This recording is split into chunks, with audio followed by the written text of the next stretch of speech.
വേഗം വരുന്ന കർത്താവായ യേശു ക്രിസ്തുവിൻ നാമത്തിലുള്ള സ്നേഹവന്ദനത്തെ അറിയിക്കുന്നു. സ്തോത്രം. ദൈവം അത്ഭുതങ്ങളെ പ്രവർത്തിക്കട്ടെ. ഇന്ന് രാത്രിയിലെ അല്പനേരത്തെ ധ്യാനത്തിനായി മത്തായി എഴുതിയ സുവിശേഷം 14-ാം അധ്യായം അതിന്റെ 22-ാമത്തെ വാക്യവും 34-ാമത്തെ വാക്യവും നിങ്ങളുടെ മുൻപിൽ വായിക്കുന്നു.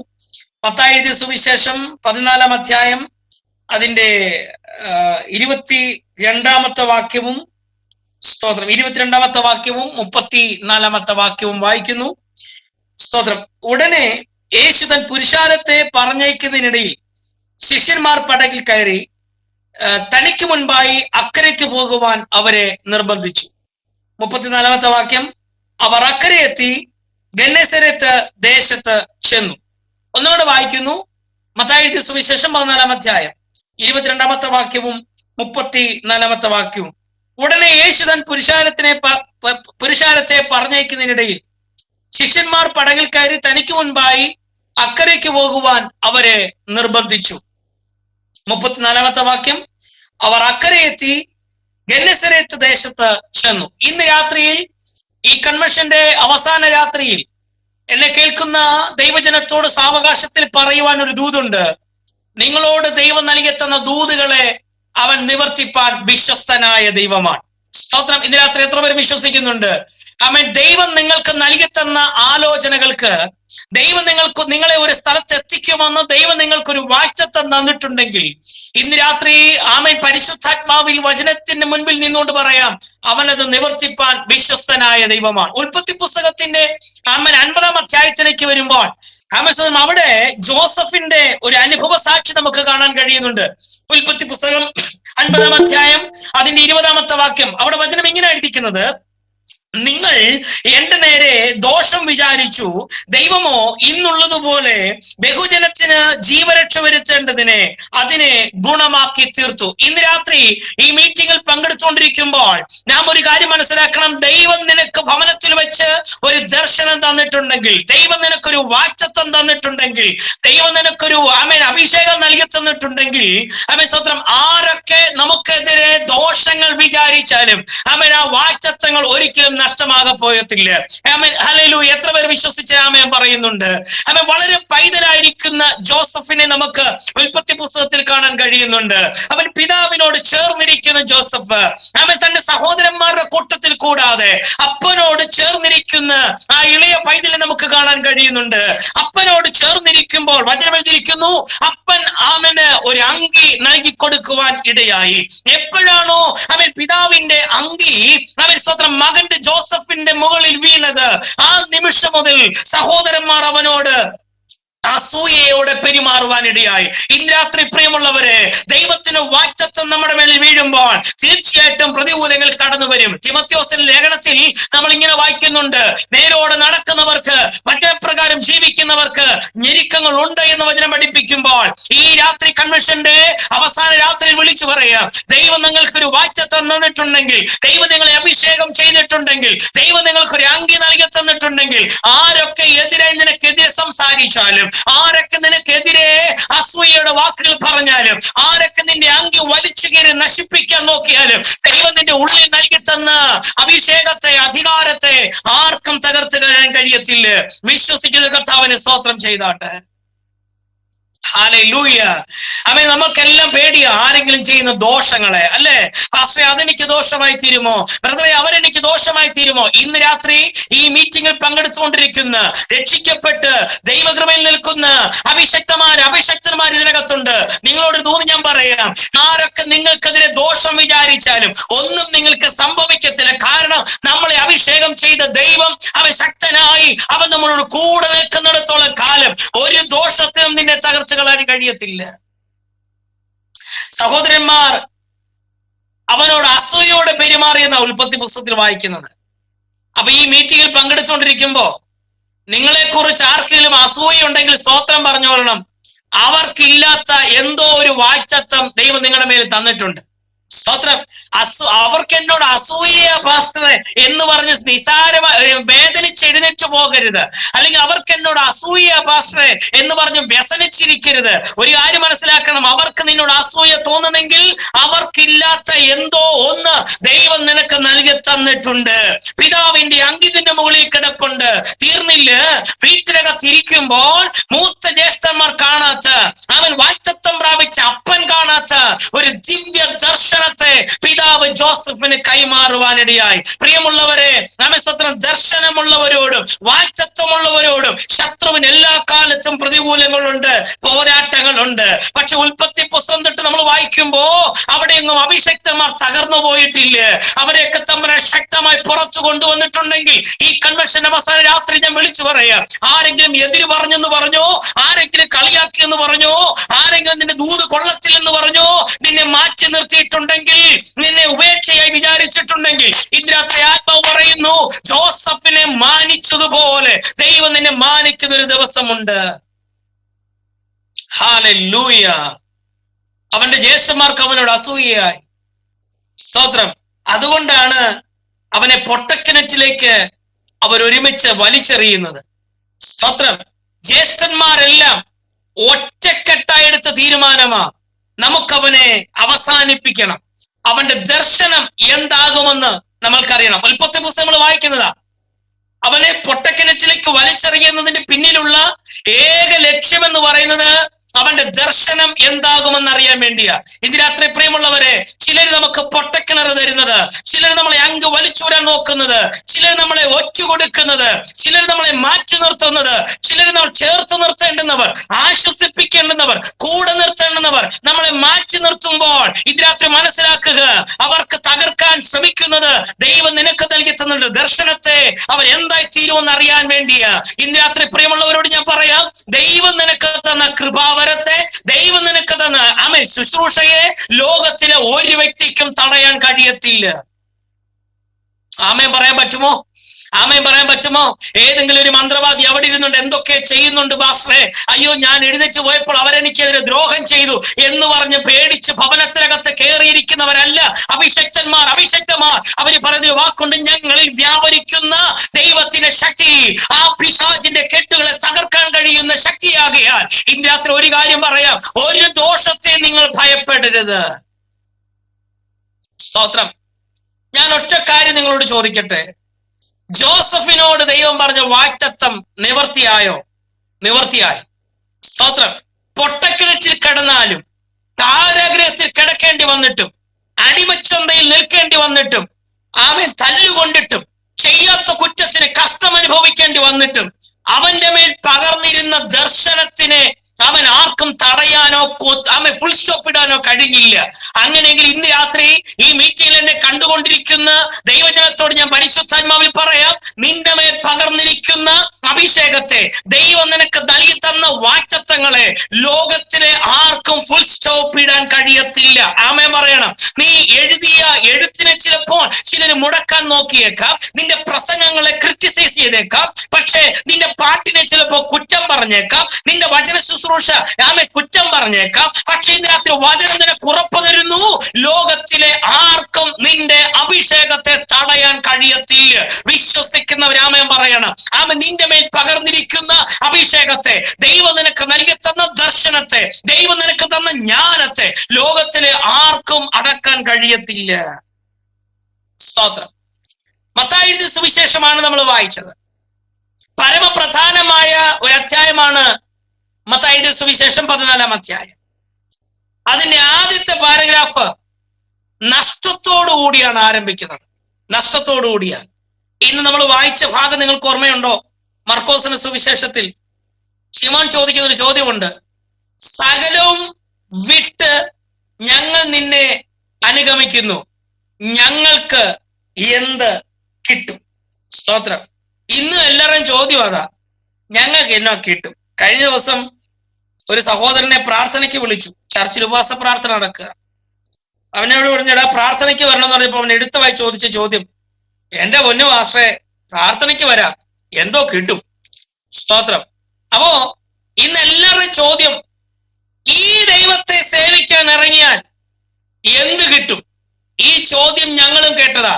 പക്ഷെ ഇന്ന് രാത്രിയിലും പറയാം, നഷ്ടമില്ലാതെ തേജസ്സോടെ തല ഉയർത്തിപ്പിടിച്ച് മാന്യതയോടെ നിൽക്കുന്നെങ്കിൽ ഈ തമ്പുരാനെ സേവിക്കാൻ അറിയുകൊണ്ട് മാത്രമാ. സ്തോത്രം. അവനെ പിൻപറ്റിയവരാരും തകർന്നു പോയിട്ടില്ല, അവനെ പിൻപറ്റിയവരാരും മുടിഞ്ഞു പോയിട്ടില്ല, ഈ വചനം നേരോടെ എടുത്തവരാരും തകർന്നു പോയിട്ടില്ല. അതുകൊണ്ട് ഇന്ന് രാത്രി ധൈര്യത്തോടെ എഴുന്നേറ്റ് നിന്നു. ഞാൻ സകലവും വിട്ട് നിന്നെ അനുഗമിക്കുമ്പോൾ പിതാവേ, നമ്മെ സ്വന്തം സ്വർഗത്തിലും ഈ ഭൂമിയിലും എനിക്ക് നൽകി തരാൻ പോകുന്ന നന്മകൾക്കായി ഞാൻ ദൈവത്തിന് സ്തോത്രം ചെയ്യുകയാണ്. ഓക്കെ, മത്തായിയുടെ സുവിശേഷം നമ്മൾ വായിച്ച ഭാഗത്തേക്ക് വരുമ്പോൾ ആമേൻ സ്തോത്രം, 14-ാം അധ്യായം യോഹന്നാൻ സ്നാപകന്റെ രക്തസാക്ഷി മരണം നമുക്ക് അവിടെ കാണാൻ കഴിയുന്നുണ്ട്.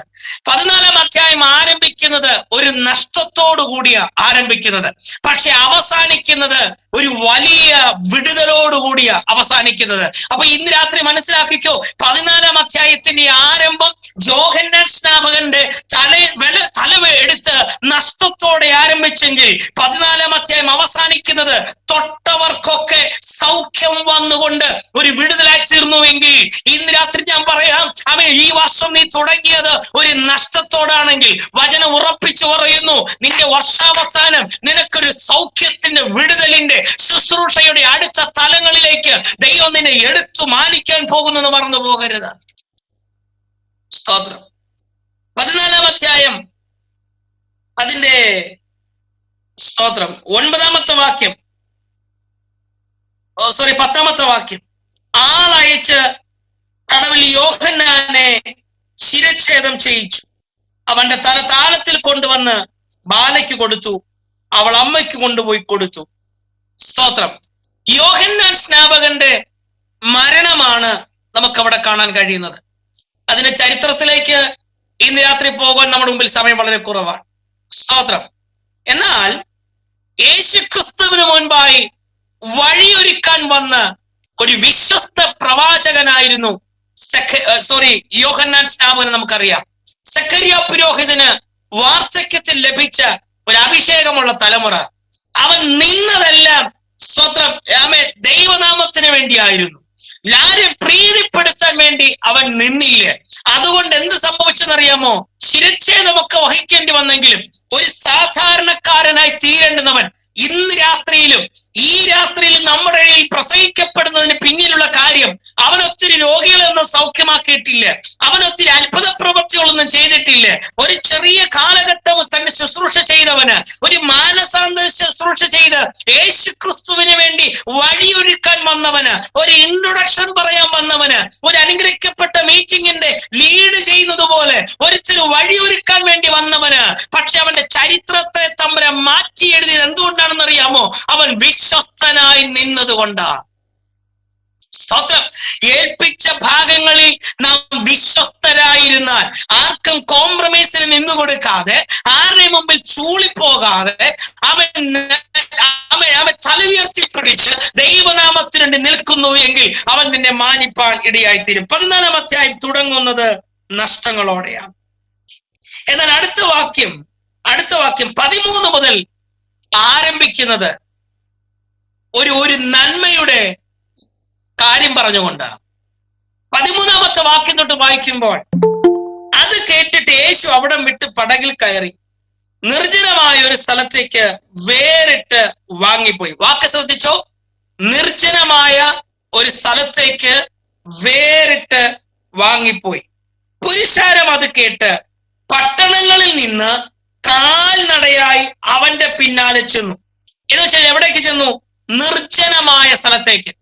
സകലതും ഉള്ളിടത്ത് നിന്ന്, പട്ടണങ്ങളിൽ നിന്ന്, സകല സൗകര്യങ്ങളും സാഹചര്യങ്ങളും ഉള്ളിടത്ത് നിന്ന് ക്രിസ്തുവിനെ പിൻപറ്റേണ്ടതിന്, അവന്റെ പക്കൽ നിന്ന് വിടുതൽ പ്രാപിക്കേണ്ടതിന്, അവനെ പിന്തുടരേണ്ടതിന് നിർജ്ജനമായ ഒരു സ്ഥലത്തേക്ക് പുരുഷാരം പോയിക്കൊണ്ടിരിക്കുമ്പോൾ, നോക്കൂ, വചനം എഴുതിയിരിക്കുന്നു, അവർ വഴിയിൽ തളർന്നു പോകാതിരിക്കേണ്ടതിന് ആ നിർജ്ജനമായ സ്ഥലത്ത് കർത്താവ് ഒരു അത്ഭുതം പ്രവർത്തിപ്പാനിടയായി. എന്റെ പ്രിയമുള്ളവരെ, ക്രിസ്തുവിനെ പിൻപറ്റേണ്ടതിന് നീ എന്തെങ്കിലും തള്ളിക്കളഞ്ഞിട്ടുണ്ടെങ്കിൽ നിരാശപ്പെട്ട് മടങ്ങിപ്പോകാൻ ദൈവം അനുവദിക്കത്തില്ല കേട്ടോ. എല്ലാം ഉള്ളിടത്തും നിന്ന് പാസ്റ്ററെ ഞങ്ങൾ വചനം കേൾക്കാൻ വേണ്ടി ഈ നിർജ്ജനമായ സ്ഥലത്തേക്ക് വന്നത്. അവിടെ അപ്പം ഉണ്ടായിരുന്നു, വാങ്ങാൻ കടയുണ്ടായിരുന്നു, എല്ലാ സാഹചര്യങ്ങളും ഉണ്ടായിരുന്നു, ഞങ്ങൾക്ക് അവിടെ പരിചയമുള്ള വീടുകൾ ഉണ്ടായിരുന്നു. അവിടെ നിന്നൊക്കെ ഞങ്ങൾ കാൽനടയായി നടന്ന് യേശുവിന്റെ അടുക്കിലേക്ക് വന്നിട്ട് നിരാശപ്പെട്ട് മടങ്ങിപ്പോയ ഭക്തന്മാരെ അല്ല നമുക്ക് അവിടെ കാണാൻ കഴിയുന്നത്. ആരൊക്കെ യേശുവിന്റെ അടുക്കൽ വന്നോ അവരെയൊക്കെ നിറഞ്ഞവനാക്കി വിട്ടു എങ്കിൽ, വയറ് നിറച്ച് സമാധാനത്തോടെ വിട്ടു എങ്കിൽ, ഇന്ന് രാത്രി ബൈബിൾ കൺവെൻഷന്റെ അവസാന രാത്രി പരിശുദ്ധാത്മാവിൽ പ്രവചിച്ചു പറയാം, നിങ്ങളെ നിരാശയാക്കി ദൈവം എഴുന്നേൽപ്പിച്ചു വിടത്തില്ലേ. നിങ്ങൾ വചന ശുശ്രൂഷ കഴിഞ്ഞ് വചനം കേട്ട് എഴുന്നേറ്റ് നടക്കുന്നത് നിങ്ങൾക്ക് തൃപ്തി തന്ന് നിങ്ങളെ മടക്കി അയക്കുന്ന ദൈവത്തിന് വിശ്വസ്തതയ്ക്കായി. ഹല്ലേലൂയ. ഒരിക്കൽ ഇസ്രായേൽ മക്കൾ മോശയോട് ഒരു വാക്ക് പറഞ്ഞു. ഞങ്ങൾ ചിറ്റുള്ളി, വെളുത്തുള്ളി, ഇങ്ങനെ കുറെ സാധനങ്ങൾ ഞങ്ങൾക്ക് അവിടെ ഇഷ്ടം പോലെ ഉണ്ടായിരുന്നു. ഞങ്ങൾ ഇറച്ചിക്കലങ്ങൾക്ക് പാർത്തിരുന്നു. എന്ന് വെച്ച് കഴിഞ്ഞാൽ സമയമൊന്നുമില്ല. നമ്മുടെ വീട്ടിലോ 1 കിലോ ഇറച്ചി വാങ്ങിയാൽ എപ്പോഴൊക്കെ കഴിക്കാം? ഉച്ചയ്ക്ക് കഴിക്കാം, അല്ലെ? വെന്ത് വരുമ്പോ കഴിക്കാം. അത് കഴിഞ്ഞോ ഉണ്ടെങ്കിൽ വൈകുന്നേരം. സ്തോത്രം, അത്രേ ഉള്ളൂ. പക്ഷെ ഇവരങ്ങനല്ല. ഇറച്ചിക്കലങ്ങൾക്ക് പാർത്തിരുന്നു, ഇഷ്ടം പോലെ ഉണ്ടായിരുന്നു. സ്തോത്രം. നോക്കിക്കേ, ഇവരെല്ലാം തിന്ന് അങ്ങനെ ശീലിച്ചവരാ. അവരാണ് ഇപ്പോൾ വന്നിട്ടൊരു ഒരു ആവശ്യം പറഞ്ഞിരിക്കുന്നത്. ഞങ്ങൾക്ക് സ്തോത്രം, ഈ മരുഭൂമിയിൽ ഞങ്ങൾക്ക് മാംസം ഭക്ഷിക്കാൻ വേണം, ഞങ്ങൾക്ക് ഇറച്ചി വേണം. ഞാൻ ചോദിക്കട്ടെ പ്രിയമുള്ളവരെ, ആ മരുഭൂമിയിൽ പിറ്റേന്ന് വൈകുന്നേരത്ത് കൊച്ചു കുഞ്ഞുങ്ങൾക്ക് പോലും എത്തിപ്പിടിക്കാൻ പറ്റുന്ന രീതിയിൽ കൂടാരത്തിനകത്തേക്ക് കാടപ്പക്ഷി ഇറക്കി കൊടുക്കാൻ ദൈവം വിശ്വസ്തനായിരുന്നെങ്കിൽ, ഇന്ന് രാത്രി മീറ്റിംഗിൽ പങ്കെടുത്തുകൊണ്ടിരിക്കുന്ന ശുശ്രൂഷകരോട് പരിശുദ്ധാത്മാവിൽ വിളിച്ചു പറയട്ടെ, നിങ്ങളോട് പറഞ്ഞ ശുശ്രൂഷകളെ നിവർത്തിപ്പാൻ, ആ വാഗ്ദത്തങ്ങളെ നിവർത്തിപ്പാൻ നിങ്ങൾക്ക് നേടിയെടുക്കേണ്ടതിന് ദൈവം ചില നന്മകൾ നിങ്ങളുടെ വീട്ടിലേക്ക് എത്തിച്ചു തരാൻ വിശ്വസ്തനായ ദൈവമാ. എല്ലാം ഉള്ളിടത്തു നിന്ന് അവർ ഇറങ്ങി പുറപ്പെട്ടു വന്നത്. മരുഭൂമിയിലാ നിൽക്കുന്നേ. സഹോദരൻ, ഞങ്ങൾക്ക് ആരിതൊക്കെ കരുതുമെന്ന് മോശ പോലും സംശയിച്ച് ചോദിച്ച നിമിഷത്തിൽ ഇന്ന് രാത്രി പ്രിയമുള്ളവരെ സഹോദരൻ ശുശ്രൂഷിക്കുന്നുണ്ട്, പ്രാർത്ഥിക്കുന്നുണ്ട്. പക്ഷേ ഇതൊക്കെ നടക്കുമോ എന്ന് സംശയിച്ചിരിക്കുന്ന ആരൊക്കെയോ ഇന്ന് മീറ്റിംഗിൽ പങ്കെടുക്കുന്നുണ്ട്. ഇതൊക്കെ നടക്കുമോ പാസ്റ്ററെ? ഇങ്ങനെയൊക്കെ സംഭവിക്കുമോ? ഞാൻ പ്രസംഗിച്ചിട്ടുണ്ട് ശരിയാ, പക്ഷെ ഇതൊക്കെ എന്റെ ജീവിതത്തിൽ നടക്കുമോ എന്ന് സംശയിച്ചു നിൽക്കുന്നവരോട് ഞാൻ ദൂത് പറയാം.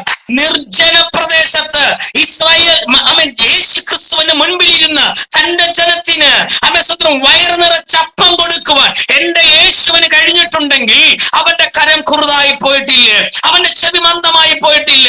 ഇന്നും വിശ്വസിക്കുന്ന നിങ്ങൾക്ക് വേണ്ടി അവൻ അത്ഭുതങ്ങളെ പ്രവർത്തിക്കുന്ന കർത്താവാണ്. ശ്രദ്ധിച്ചേ, അവർ നിർജ്ജന പ്രദേശത്തേക്ക് വന്നിരിക്കുന്നു. എവിടെ നിന്ന്? പട്ടണങ്ങളിൽ നിന്ന്. സ്തോത്രം. എല്ലാം ഉള്ളിടത്ത് നിന്ന് അവര് യേശുവിനെ കേൾക്കാൻ വേണ്ടി നിർജ്ജനമായ പ്രദേശത്തേക്ക് വന്നു.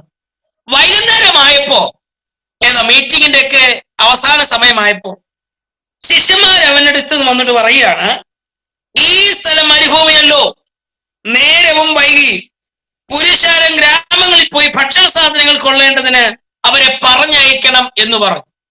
അപ്പൊ ശിഷ്യന്മാരുടെ സ്തോത്രം ചിന്താഗതികൾ ഇത്രമാത്രമാണ്.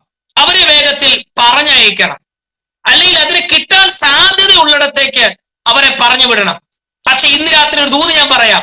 യേശുവിന്റെ അടുക്കൽ നിൽക്കുന്ന നിനക്ക്, നീ നിൽക്കുന്ന സ്ഥലത്ത് നിനക്ക് വേണ്ടുന്നത് എത്തിച്ചേരാൻ ദൈവം വിശ്വസന. ഒരാമൻ പറയാൻ പറ്റുമോ?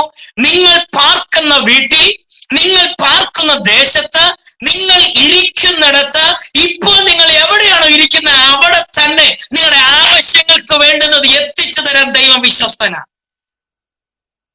ശിഷ്യന്മാരുടെ ബുദ്ധി എന്താ? ഉള്ള സ്ഥലത്തേക്ക് പോകണമെന്നാ. പക്ഷെ യേശു കർത്താവ് പറയുന്നത് എന്താ? എന്റെ മക്കൾക്ക് ഇരിക്കുന്നിടത്ത് ഞാൻ എത്തിച്ചു കൊടുക്കാം. സ്തോത്രം. ഭക്തനായിരിക്കുന്ന ഏലിയാവ് പറയും, ഞാൻ കാക്കയെ തേടിപ്പോയില്ല, ഞാൻ ഇരിക്കുന്നിടത്ത് അത് എത്തും എത്തുവാനിടയായി. എത്രവർക്ക് ആമേൻ പറയാൻ കഴിയും? നിങ്ങൾ പാർക്കുന്ന വീട്ടിൽ, നിങ്ങൾ ശുശ്രൂഷിക്കുന്ന സ്ഥലത്ത് നിങ്ങൾക്ക് വേണ്ടുന്ന പാഴ്സലുകൾ, നിങ്ങൾക്ക് വേണ്ടുന്ന ലെറ്ററുകൾ, നിങ്ങൾക്ക് വേണ്ടുന്ന സർവീസുകൾ നിങ്ങൾ ഇരിക്കുന്നിടത്ത് നിങ്ങൾക്ക് വേണ്ടി എത്തിച്ചു തരുന്ന ദൈവത്തിന്റെ വിശ്വസ്തതയോർത്ത് ഞാൻ ദൈവത്തിന് സ്തോത്രം ചെയ്യുകയാണ്. ആത്മാക്കൾ ഉള്ളിടത്തേക്ക് മിനിസ്ട്രി മാറ്റിക്കൊണ്ടുപോകാമെന്നോ അല്ലെങ്കിൽ ആത്മാക്കളെ കിട്ടാൻ സാധ്യതയുള്ളിടത്തേക്ക് സഭാഹോളം മാറ്റിപ്പണിയാമെന്നോ ആരെങ്കിലും പറയുന്നെങ്കിൽ ഇന്ന് രാത്രി പരിശുദ്ധാത്മാവെ പറയാം, നീ ഇരിക്കുന്നിടത്ത് ആത്മാക്കളെ എത്തിപ്പാൻ ദൈവം വിശ്വസ്തനാ. സ്തോത്രം. 12 ശിഷ്യന്മാരും ഒരേ സ്വരത്തിൽ പറയുന്നത് ഇവരെ പറഞ്ഞു വിടണം.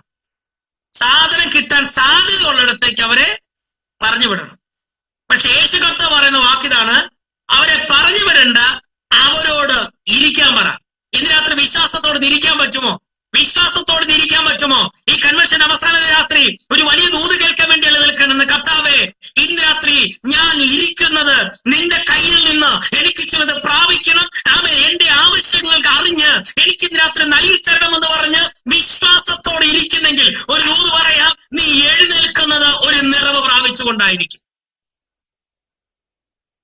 അവിടെ എന്നെ അത്ഭുതപ്പെടുത്തിയത് യേശു കർത്താവ് പറഞ്ഞൊരു വാക്കുണ്ട്. 16-ാമത്തെ വാക്യം, 14:16. യേശു അവരോട്, അവർ പോകുവാൻ ആവശ്യമില്ല, നിങ്ങൾ അവർക്ക് ഭക്ഷിപ്പാൻ കൊടുപ്പീൻ എന്ന് പറഞ്ഞു. എന്ന് വെച്ച് കഴിഞ്ഞാൽ പറഞ്ഞു വിടാൻ നിന്നവനെ കൊണ്ട് പോഷിപ്പിക്കുന്ന നമ്മുടെ കർത്താവ്. ഒരു സ്തോത്രം പറയാൻ പറ്റുമോ? നിന്നെ തകർക്കുമെന്ന് പറഞ്ഞവനെ കൊണ്ട് നിന്നെ പോഷിപ്പിക്കാൻ. നമ്മള് പുറപ്പാട് ദിവസങ്ങൾ വായിക്കുമ്പോഴേ സ്തോത്രം, ഇസ്രായേൽ ജനത്തിന്റെ പൈതങ്ങളെ മുഴുവൻ കൊല്ലാൻ ആരാ പദ്ധതിയിട്ടെ? ഫറവോന അല്ലേ? സ്തോത്രം. ആൺകുഞ്ഞുങ്ങളെല്ലാം എന്ത് ചെയ്യണം? കൊന്നുകളയണം. ആ പറഞ്ഞവന്റെ വീട്ടിനകത്ത് വാറ്റത്ത സന്തതി വളർന്നെന്ന്. അങ്ങനെയെങ്കിൽ ഇന്ന് രാത്രി പ്രിയമുള്ളവരെ, ശത്രു നീ മുടിഞ്ഞു പോകുമെന്ന് പറഞ്ഞ അതേ പട്ടണത്തിൽ ഒരു ഗതിയും പിടിക്കത്തില്ലെന്ന് പറഞ്ഞ അതേ സ്ഥലത്ത്, ഇവിടെ നിന്ന് ഒന്നും കിട്ടത്തില്ലെന്ന് പറഞ്ഞ അതേ സ്ഥലത്ത് പറഞ്ഞവരെ കൊണ്ട് പോഷിപ്പിക്കാൻ കഴിയുന്ന ദൈവത്തിന് വിശ്വസ്തതയ്ക്കായി ഞാൻ കർത്താവിനെ സ്തോത്രം ചെയ്യുകയാണ്. അവരവനോട് പറഞ്ഞത്, 5 അപ്പവും 2 മീനും അല്ലാതെ ഞങ്ങൾക്കിവിടെ ഒന്നും ഇല്ല എന്ന് പറഞ്ഞു. സ്തോത്രം. അപ്പൊ ഇപ്പോൾ നമ്മൾ ഇരിക്കുന്ന സ്ഥലം അല്പം പരിമിതിയുള്ള സ്ഥലമാണ്. സ്തോത്രം. ഈ ഡിവീസിൽ എന്നെ കണ്ടുകൊണ്ടിരിക്കുന്ന നമുക്കറിയാം, നാളത്തെ ദിവസം എങ്ങനെ മുൻപോട്ട് ഓടുമെന്ന് അറിയാൻ കഴിയാതെ വളരെ ഞെരുങ്ങുന്നവർ ഇതിനകത്തിരിപ്പുണ്ട്. സ്തോത്രം. ഓരോ ദിവസവും വിശ്വാസത്താൽ തള്ളു നീക്കുന്നവർ ഇതിനകത്തിരിപ്പുണ്ട്. എന്താ അവരുടെ കയ്യിലുണ്ടെന്ന് പറഞ്ഞത്? 5 അപ്പവും 2 മീനും അല്ലാതെ ഞങ്ങളുടെ കയ്യിലൊന്നുമില്ല. വിധവ പറഞ്ഞത് എന്താ? 1 പിടി മാവും അല്പം എണ്ണയല്ലാതെ ഒന്നുമില്ല. ഒരു പ്രവാചക ശിഷ്യന്റെ ഭാര്യ പറഞ്ഞത് എന്താ? 1 ഭരണി എണ്ണയല്ലാതെ എന്റെ കയ്യിൽ ഒന്നുമില്ല. ശൂന്യതയോടെ, ഞെരുക്കത്തോടെ, അല്പം നന്മയോടെ മാത്രം ഇരുന്ന വീടുകളിലൊക്കെ ഒരു നന്മയുടെ പെരുമഴ ഉണ്ടായിട്ടുണ്ടെങ്കിൽ ഇന്ന് രാത്രി ബൈബിൾ കൺവെൻഷന്റെ അവസാന രാത്രിയിൽ എന്നെ ഡിവൈസിൽ കണ്ടുകൊണ്ടിരിക്കുന്ന നിങ്ങളെ എല്ലാവരോടും പരിശുദ്ധാത്മാവിൽ പറയാം, ഇന്ന് രാത്രി മുതൽ നിങ്ങളുടെ വീട്ടിനകത്ത് ഒരു നിറവ് തരാൻ ദൈവം വിശ്വസ്തനാ. വിശ്വസിക്കുന്നവരെ ആമേൻ പറഞ്ഞാട്ടെ. പ്രവാചകൻ വിധവയോട് പറഞ്ഞു, എനിക്കല്പം വെള്ളം വേണം. വെള്ളം എടുക്കാൻ വേണ്ടി അവൾ എഴുന്നേറ്റപ്പോ വരുമ്പോ ഒരു അടയും കൂടെ കൊണ്ടുവരണമെന്ന് പറഞ്ഞു. ഉടനെ അവൾ എന്താ പറഞ്ഞത്? ആകെ 1 പിടി മാവും അല്പം എണ്ണയല്ലാതെ എന്റെ വീട്ടിലൊന്നുമില്ല. ആ മാവ് കൊണ്ട് 2 അടയുണ്ടാക്കി അത് കഴിച്ചിട്ട് ഞങ്ങൾ എന്ത് ചെയ്യാൻ പോകുന്നു? ആത്മഹത്യ ചെയ്യാൻ പോകുന്നു. 1 പിടി മാവ് കൊണ്ട് എത്രത്തോളം ഉണ്ടാക്കാൻ കഴിയുമെന്നൊക്കെ നമുക്ക് നല്ലവണ്ണം അറിയാം. നിങ്ങളെല്ലാം അടുക്കളയിൽ കയറുന്നവരാ, നിങ്ങളുടെ മുഖം കാണുമ്പോൾ അറിയാം. സ്തോത്രം. എന്തുകൊണ്ട് എത്രത്തോളം പറ്റുമെന്നൊക്കെ നമുക്ക് നല്ലവണ്ണം അറിയാം. പക്ഷെ വചനം എഴുതിയിരിക്കുന്നു, അവൾ പറഞ്ഞ വാക്കിങ്ങനാണ്. സ്തോത്രം. എങ്കിലും നീ പറയുന്നത് ഞാൻ ചെയ്യാമെന്ന് പറഞ്ഞ് പ്രവാചകന് അതിൽ നിന്ന് അവൾ കൊടുക്കാൻ ഒരു മനസ്സ് കാണിച്ചു. അതുകൊണ്ട് എന്താ സംഭവിച്ചത്? വചനം എഴുതിയിരിക്കുന്നു, ക്ഷാമം തീരുവോളം അവന്റെ ഭരണിയിലെ എണ്ണ തീർന്നുപോയില്ലേ? മാവിരിക്കുന്ന പാത്രത്തിൽ ഓരോ തവണ വാരുമ്പോഴും മാവ് വർദ്ധിച്ചുകൊണ്ടിരുന്നു. ഒറ്റ കാരണമാ, സ്തോത്രം, അവൾ ഇല്ലായ്മയിലും ദൈവത്തിനുണ്ട് നിൽപ്പാൻ തീരുമാനിച്ചവളാ. സ്തോത്രം, അല്പമേ ഉള്ളൂ. അതിനെ വിശാലമാക്കാൻ, വർദ്ധിപ്പിക്കാൻ ദൈവത്തിന് കഴിഞ്ഞുവെങ്കിൽ നിങ്ങളുടെ വീട്ടിനകത്ത് എന്തൊക്കെയാണോ ഇന്ന് ഞെരുക്കം അനുഭവിക്കുന്നത്, ഏതൊക്കെ വിഷയത്തിന്മേലാണോ നിങ്ങൾ സ്തോത്രം ലിമിറ്റേഷൻസിനകത്തിരിക്കുന്നത്, അതിന്മേൽ ദൈവത്തിന്റെ കരവിന്റെ രാത്രി ചലിക്കാൻ പോകുന്നു യേശുവിന്റെ നാമത്തിൽ. അവിടെ അവര് പറഞ്ഞ വാക്കിങ്ങനാണ്, 5 അപ്പവും 2 മീനുമല്ലാതെ ഞങ്ങൾക്കിവിടെ ഒന്നും ഇല്ല എന്ന് അവർ പറഞ്ഞു.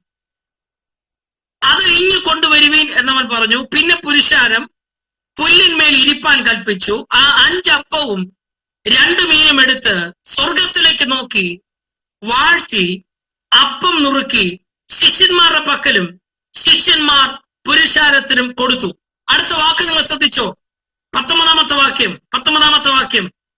സ്തോത്രം, ശിഷ്യന്മാർക്ക് കൊടുത്തു. 20-ാമത്തെ വാക്യം, എല്ലാവരും തിന്ന് തൃപ്തരായി ശേഷിച്ച കഷണം 12 കുട്ട നിറച്ചെടുത്തു.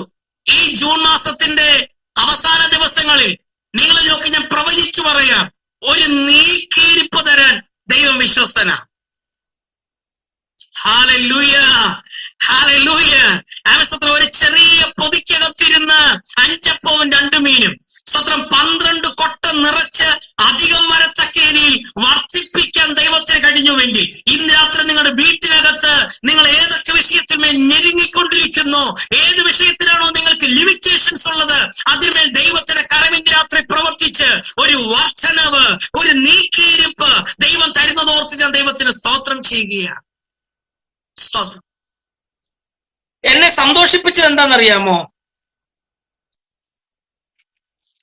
സ്തോത്രം, ഒരു മിനിറ്റ്.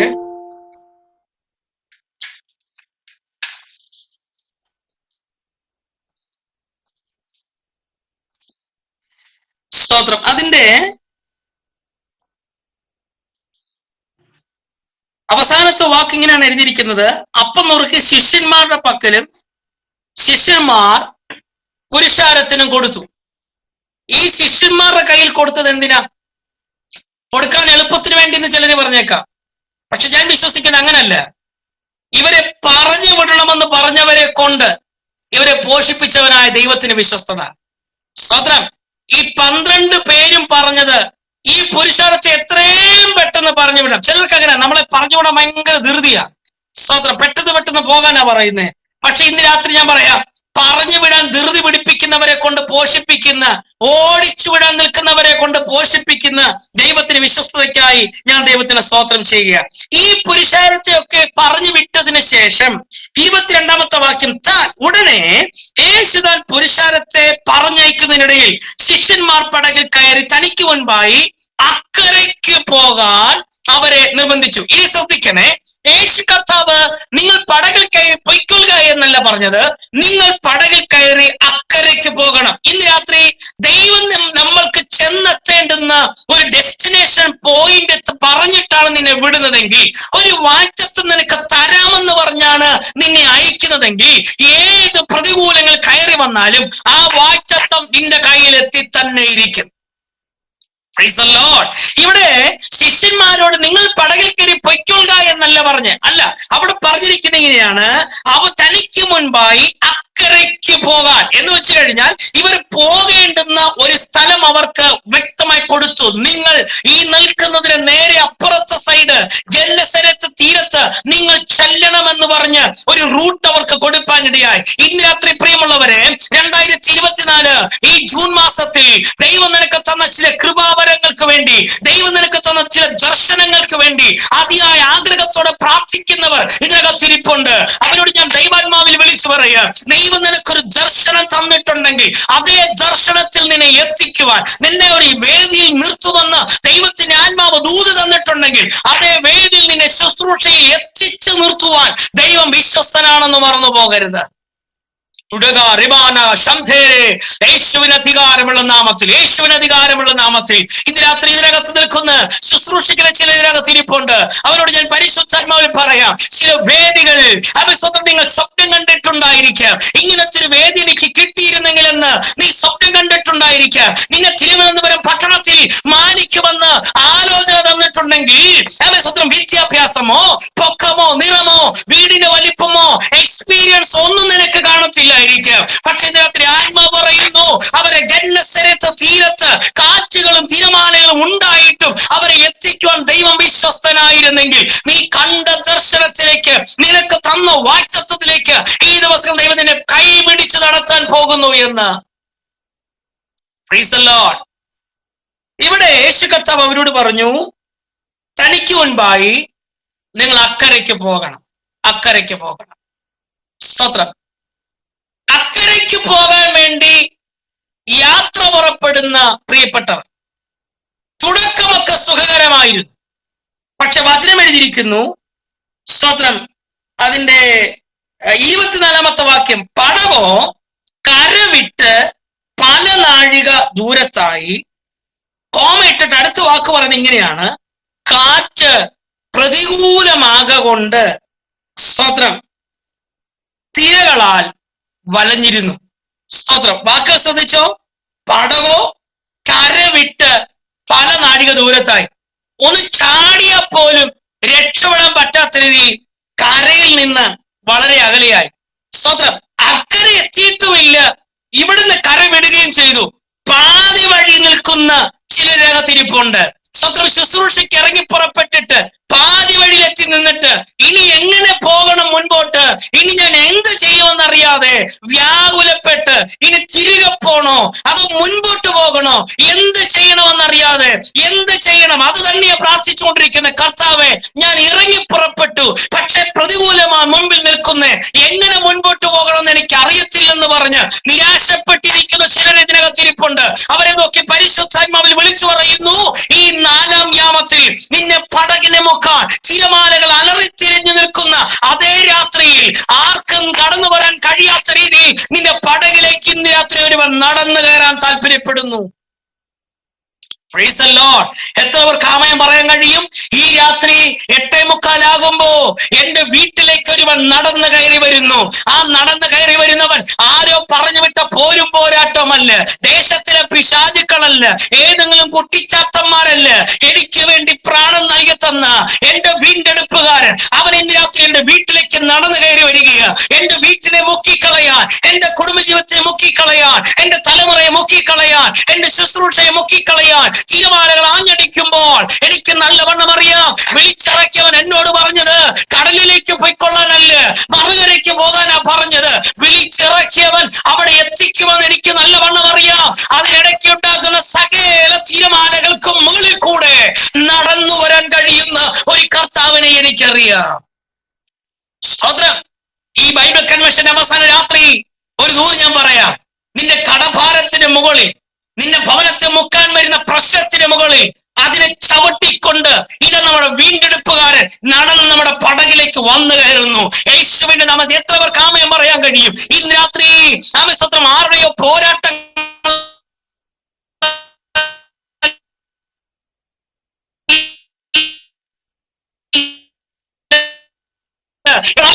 എന്റെ വീട്ടിലേക്ക് കയറി വരുന്നത് ഒന്ന് ഞാൻ അറിയുന്നു, എന്റെ വീണ്ടെടുപ്പുകാരൻ ജീവിച്ചിരിക്കുന്നു എന്ന്, അവൻ ഒടുവിൽ പൊടിമേൽ നിൽക്കുമെന്ന് ഞാൻ അറിയുന്നു എന്ന് ഇയ്യോബ് പറഞ്ഞതുപോലെ ഇന്ന് രാത്രി ഞാനൊന്നറിയുന്നു. എന്റെ വീട്ടിലേക്ക് ഇതാ ഞാനിരിക്കുന്ന റൂമിലേക്ക് ഒരുവൻ കയറി വരുന്നു. എന്റെ പ്രതികൂലങ്ങളെ ജയിക്കാൻ കൃപ തരുന്നവൻ ഒരുവൻ എന്റെ വീട്ടിലേക്ക് കയറി വരുന്നു. ആമേൻ പറയാൻ പറ്റുമോ ഇന്ന് രാത്രി? സ്തോത്രം. നിങ്ങളുടെ വീട് പാർക്കാൻ കൊള്ളത്തില്ല, അത് ആരോ ചെയ്ത പ്രശ്നമുണ്ട് എന്ന് ആരെങ്കിലും പറഞ്ഞിട്ടുണ്ടെങ്കിൽ ധൈര്യത്തോടെ പറഞ്ഞു, എന്റെ വീട്ടിൽ പ്രശ്നങ്ങളല്ല നടക്കുന്നത്, എന്റെ വീട്ടിൽ നടക്കുന്ന തിരമാലയുടെ മുകളിൽ കൂടെ നടക്കാൻ കഴിയുന്ന ഒരു കർത്താവുണ്ട്, അവനാണ് നടക്കുന്നതെന്ന് ധൈര്യത്തോടെ പറയാൻ. സ്തോത്രം. എന്നെ അത്ഭുതപ്പെടുത്തിയത് അതിന്റെ സമയമാണ്. പ്രിയമുള്ളവരെ, ദൈവത്തിന് പ്രവർത്തിക്കാൻ സമയം ഒരു തടസ്സമല്ല. സ്തോത്രം പറയാൻ പറ്റുമോ? ദൈവത്തിന് പ്രവർത്തിപ്പാൻ സമയം തടസ്സം അല്ല. അബ്രഹാമിനോട് ചോദിച്ചാൽ അബ്രഹാം പറയും, സമയമൊന്നുമല്ല, കാലം ഒന്നുമല്ല. നിർജീവമായി ഞങ്ങളുടെ ശരീരത്തിൽ നിന്ന് ആരോഗ്യമുള്ള ഒരു പുരുഷ പ്രജയെ തരാൻ ദൈവത്തിന് കഴിയുമെങ്കിൽ ഒന്ന് ഞാൻ ഇന്ന് രാത്രി കൺവെൻഷനിൽ പറയാം, ദൈവം നിങ്ങൾക്ക് തന്ന വാഗ്ദത്തങ്ങൾ നടക്കേണ്ടതിന് ഏജോ അല്ലെങ്കിൽ സമയമോ ഒന്നും ഒരു ബാധ്യതയല്ല. സ്തോത്രം. അവൻ തക്ക സമയത്ത് അത്ഭുതങ്ങൾ പ്രവർത്തിക്കുന്ന ദൈവമാണ്. നമ്മുടെ ഇൻസ്റ്റിറ്റ്യൂട്ടിൽ ഞാൻ പഠിപ്പിക്കാൻ വരുമ്പോ ഷാജി സാർ ഇങ്ങനെ ഒരു അനുഭവം പറഞ്ഞു. ഈ ഇൻസ്റ്റിറ്റ്യൂട്ടിൽ പഠിപ്പിക്കുന്ന അധ്യാപകർക്കെല്ലാം ഇത് കഴിയുമ്പോ മഹത്തരമാകുന്ന വഴികൾ തുറന്നു തരുമെന്ന് പറഞ്ഞിട്ടുണ്ട്. അത് കേട്ടിട്ട് അന്ന് തൊട്ട് ഞാൻ അത് പിടിച്ച് പ്രാർത്ഥിക്കാൻ തുടങ്ങി. നമുക്കറിയാലോ, അവസാനം ചെറിയ പ്രവാചകന്മാർക്ക് ഓടിത്തീർന്നതാ. ഓടിത്തീർന്ന സമയത്ത് ഞാൻ പ്രാർത്ഥിച്ചു, കർത്താവേ, ക്ലാസ് എല്ലാം കഴിഞ്ഞു, ഷാജി പാസ് പറഞ്ഞൊന്നും നടന്നില്ലല്ലോ. പക്ഷേ സംഭവിച്ചു കേൾക്കണോ, ഞാൻ മാവേലിക്കിന് ഒരു ക്ലാസ്സിന് പോകുന്നുണ്ടായിരുന്നു. സ്തോത്രം. നിങ്ങളോട് തുറന്ന മനസ്സോടെ ഞാൻ പറയാം. അവിടെ ഒരു വലിയ പ്രസ്ഥാനമാ, വലിയ കോളേജാ. അവിടെ ഒരു ഡ്രൈവർ ഒഴിവുണ്ടെന്ന് ഞാൻ അറിഞ്ഞു.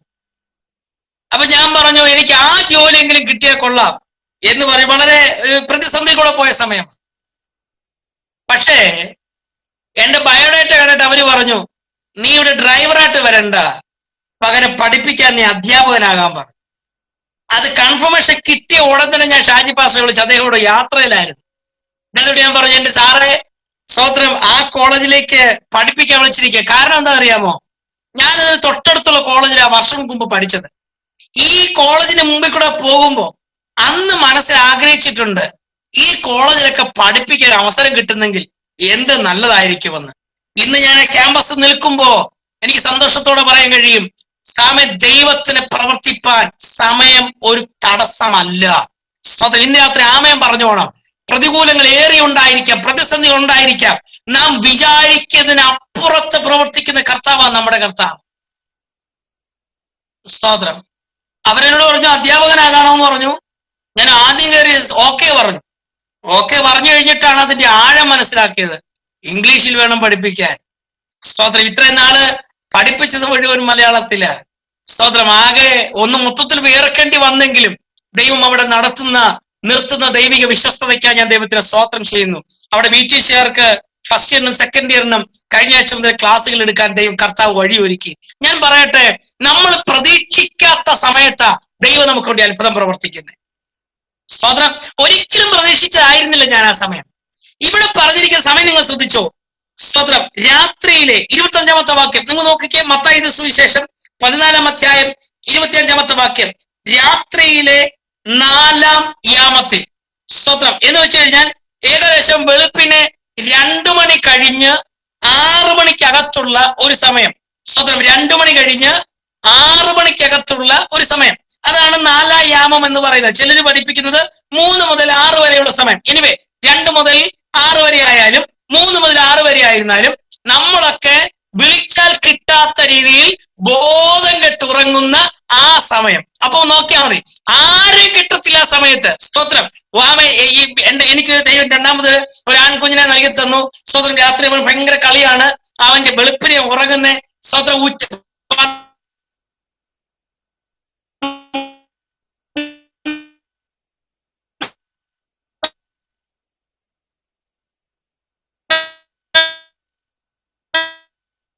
ഒരു 2-2 ആകുമ്പോഴത്തേക്ക് കുഞ്ഞു നോക്കുന്ന നമ്മളൊക്കെ ഉറങ്ങിപ്പോകും. സ്വാഭാവികമാണ്. ഇവിടെ നോക്കിക്കേ, വെളുപ്പിനെ 25 വാക്യം. രാത്രിമേൽ നടന്ന് അവരുടെ അടുക്കൽ വന്നു. ഒരു സ്വാഭാവികമായ വാക്യമായി നമുക്ക് വായിച്ചു വിടാൻ പറ്റത്തില്ല.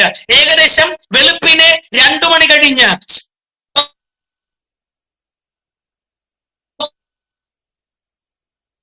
കാറ്റുകൾ അടിച്ചു കയറി, തിരമാലകൾ അടിച്ചു കയറി, ഇവരുടെ വസ്ത്രമൊക്കെ നനഞ്ഞ് തണുത്തു മരണത്തെ മുന്നിൽ കണ്ടുകൊണ്ട് നല്ല ഇരുട്ടത്ത് എന്ത് ചെയ്യണമെന്നറിയാതെ നിരാശപ്പെട്ട് മരണത്തെ മുഖാമുഖം കണ്ട് സകല പ്രതീക്ഷയും അസ്തമിച്ചു നിൽക്കുമ്പോൾ അവരൊരു കാഴ്ച കണ്ടു. ഒരു വ്യക്തിയുടെ നടന്ന് അവരുടെ പടകിലേക്ക് കയറുന്നത് അവർ കാണുവാനിടയായി. ഇതിനകത്ത് ഞാൻ പറയാം, സകല പ്രതീക്ഷയും അവസാനിക്കുമ്പോൾ രക്ഷിക്കാൻ ആരും വരാത്ത സമയത്ത് ഇറങ്ങി പ്രവർത്തിക്കുന്ന ദൈവത്തിന് വിശ്വസ്തതയ്ക്കായി ഞാൻ ദൈവത്തിന് സ്തോത്രം ചെയ്യുകയാണ്. പലപ്പോഴും പ്രാർത്ഥിക്കുക നമുക്ക് വിശ്വാസം കാണത്തില്ല. കണ്ടോ, മുഖമൊക്കെ വാടിയത് കണ്ടോ. പ്രാർത്ഥിക്കുക നമുക്ക് എന്തില്ല, പലപ്പോഴും വിശ്വാസം കണ്ടി പ്രാർത്ഥിച്ചു, സത്യയോടെ പ്രാർത്ഥിച്ചു. പത്രോസ് വിടുവിക്കപ്പെട്ടു. വാതിൽക്കെത്തി വിളിച്ചപ്പോ അകത്തുനിന്ന് ബാല്യക്കാരത്തി രോധ ഓടി വന്ന് വാതിൽക്ക് എത്തിയപ്പോൾ പത്രോസിന്റെ ശബ്ദം തിരിച്ചറിഞ്ഞു. അവൾക്ക് അത്രയെങ്കിലും കൃപയുണ്ടായിരുന്നു ഞാൻ വിശ്വസിക്കുക. അവളെ വീട്ടിലെ ബാല്യക്കാരിയാ.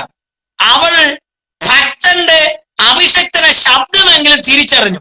കുത്തിയിരുന്ന് പ്രാർത്ഥിച്ചവർ പറയുകയാണ്, നിനക്ക് ഭ്രാന്തുണ്ട്, പത്രോസ് ഒരിക്കലും വരാൻ സാധ്യതയില്ല. പ്രിയമുള്ളവരെ, സ്വന്തം പ്രാർത്ഥിക്കുന്നവർക്ക് പോലും വിശ്വസിക്കാൻ പറ്റാത്ത രീതിയിൽ ദൈവം പ്രവർത്തിച്ചെങ്കിൽ ഇവിടെ അപ്പോസ്തലന്മാർക്ക് പോലും വിശ്വസിക്കാൻ പറ്റാത്ത രീതിയിൽ കപ്പലിലേക്ക്, പടകിലേക്ക് യേശു കർത്താവ് നടന്ന് കയറി ചെന്ന് അവരെ മറുകരയിൽ എത്തിക്കാൻ കഴിഞ്ഞെങ്കിൽ ഇന്ന് രാത്രി ബൈബിൾ കൺവെൻഷന്റെ അവസാന രാത്രി വിളിച്ചു പറയാം, നിങ്ങൾക്ക് വിശ്വസിക്കാൻ പറ്റാത്ത രീതിയിൽ, നിങ്ങൾക്ക് ഉൾക്കൊള്ളാൻ പറ്റാത്ത രീതിയിൽ, നിങ്ങളുടെ കണ്ണുകൊണ്ട് വിശ്വസിക്കാൻ പറ്റാത്ത രീതിയിൽ, നിങ്ങൾക്ക് പറഞ്ഞു ഫലിപ്പിക്കാൻ പറ്റാത്ത രീതിയിൽ ദൈവത്തിന്റെ പ്രവൃത്തികൾ നിന്റെ വീട്ടിനകത്ത് വെളിപ്പെട്ടു വരാൻ പോകുന്നു എന്ന് ഇന്ന് രാത്രി ഞാൻ പരിശുദ്ധാത്മാവിൽ പ്രവചിച്ചു പറയാം. ഈ മീറ്റിംഗിൽ പങ്കെടുത്തുകൊണ്ടിരിക്കുന്ന, ആരാധന ലീഡ് ചെയ്തവരോടും ഈ കൺവെൻഷനിൽ പങ്കെടുത്തുകൊണ്ടിരിക്കുന്നവരോടും ദൈവസ്നേഹത്തിന് വിളിച്ചു പറയാം, നിങ്ങളുടെ കണ്ണുകൊണ്ട് വിശ്വസിക്കാൻ പറ്റാത്ത, നിങ്ങളുടെ നാവ് കൊണ്ട് പറഞ്ഞ് ഫലിപ്പിക്കാൻ പറ്റാത്ത, നീ മറ്റുള്ളവർക്ക് അത്ഭുതപ്പെടത്തക്ക രീതിയിലുള്ള ദൈവപ്രവർത്തികൾ നിങ്ങളുടെ വീട്ടിനകത്ത് ഇന്ന് രാത്രി നടന്ന് കയറി വരുന്ന കർത്താവിനെ കൊണ്ട് ചെയ്യിപ്പിക്കാനുണ്ട് എന്ന് പരിശുദ്ധാത്മാവ് ഞാൻ പ്രവചിച്ചു പറയുന്നു. പടകിലേക്ക് നടന്ന് കയറി വന്നവൻ റൂട്ട് മാറ്റിവിട്ടില്ല. എവിടേക്കാണോ പുറപ്പെട്ടത് അവിടെ എത്തിച്ചു. ഇന്ന് രാത്രി നിങ്ങൾക്ക് തന്ന വാഗ്ദത്തത്തിൽ എത്തിപ്പിക്കാൻ ദൈവം വിശ്വസ്തനാണ്. ഈ ഒറ്റ ദൂത ഇന്ന് രാത്രി കൺവെൻഷനിൽ കൈമാറുന്നേ. നിങ്ങളോട് ഇന്നലകളിൽ ദൈവം തന്ന ദൂതുകളിലേക്ക് നിങ്ങൾ എത്താൻ സമയമായെന്ന് പരിശുദ്ധാത്മ ഞാൻ പ്രവചിച്ചു പറയുന്നു. നിങ്ങളുടെ ശുശ്രൂഷയുടെ പുതിയ വഴിത്തിരിവുകൾ ദൈവം നിങ്ങൾക്ക് തുറന്നു തരാൻ പോകുകയാണ്. ചില പുതിയ ബന്ധങ്ങളെ നിങ്ങൾക്ക് ഒരുക്കി തന്ന്, ചില സുഹൃത്ത് ബന്ധങ്ങളെ നിങ്ങൾക്ക് വഴി തുറന്നു തന്ന് നിന്റെ ശുശ്രൂഷയുടെ തലത്തെ മാറ്റി ദൈവാത്മ നിന്നെ മാനിക്കാൻ പോകുന്നു എന്ന് ഇതിനകത്ത് ഞാൻ പരിശുദ്ധാത്മാവിൽ പ്രവചിച്ചു പറയാൻ താല്പര്യപ്പെടുകയാണ്. അടുത്ത വാക്ക് 34-ാമത്തെ വാക്യം, അവർ അക്കരെ എത്തി ഗെന്നേസരത്ത് ദേശത്ത് ചെന്നു. സ്തോത്രം. 14-ാം അധ്യായം തുടങ്ങിയത് എങ്ങനെയാ? അടുത്ത വാക്ക് ഇങ്ങനെയാണ് എഴുതിയിരിക്കുന്നത്, അവന്റെ അടുക്കൽ വന്നു, അവന്റെ വസ്ത്രത്തിന്റെ തൊങ്ങൽ മാത്രം തൊടുവാൻ അനുവാദം ചോദിച്ചു, തൊട്ടവർക്കൊക്കെയും സൗഖ്യം വന്നു. സ്തോത്രം. അധ്യായം തുടങ്ങിയത് എങ്ങനെയായിരുന്നു? യോഹന്നാന്റെ തലയെടുത്തുകൊണ്ട് തുടങ്ങി. പക്ഷെ അധ്യായം അവസാനിച്ചത് തൊട്ടവർക്കൊക്കെ സൗഖ്യം കൊടുക്കാൻ. സ്തോത്രം. വിശ്വാസത്തോടെ തൊട്ടവർക്കൊക്കെ സൗഖ്യം കൊടുക്കാൻ. ഞങ്ങൾ കുറെ കൺവെൻഷൻ പങ്കെടുത്തേ ബ്രദറെ, ഈ പ്രസംഗം ഞങ്ങൾ കേട്ടിട്ടുള്ളതാ എന്ന് പറഞ്ഞു പോകാനല്ല, വിശ്വാസത്തോടെ തൊടുന്നവർക്ക് വചനം എഴുതിയിരിക്കുന്നു, തൊട്ടവർക്കൊക്കെയും സൗഖ്യം വന്നു. കാമൻ ഈ തീരത്ത് എത്താതിരിക്കേണ്ടതിന്, ഈ തുറമുഖത്ത് എത്താതിരിക്കേണ്ടതിന്, ഈ തുറമുഖത്ത് നിന്റെ കാല് ചവിട്ടാതിരിക്കേണ്ടതിന്, ഈ വിടുതൽ നിനക്ക് നടക്കാതിരിക്കേണ്ടതിന് ഇന്നലെ രാത്രിയിൽ വഴിയിൽ നിന്നെ ശത്രു ഉടച്ചു കളയാൻ നോക്കിയപ്പോൾ, പടകിനെ മുക്കിക്കളയാൻ നോക്കിയപ്പോൾ നടന്ന് കയറി വന്നവൻ ഉടയാതെ നിന്നെ ഇന്ന് രാത്രി നിർത്തിയിരിക്കുന്നെങ്കിൽ നാളത്തെ പകൽ നിനക്കൊരു വിടുതൽ ശുശ്രൂഷ ചെയ്യണമെന്ന് മറന്നു പോകരുത്. ഇന്ന് രാത്രി ഉടഞ്ഞു പോകാതെ, തകർന്നു പോകാതെ നിന്നെ നിർത്തിയിരിക്കുന്ന, നിന്റെ പടകിലേക്ക് കയറി വന്ന കർത്താവ് നാളെ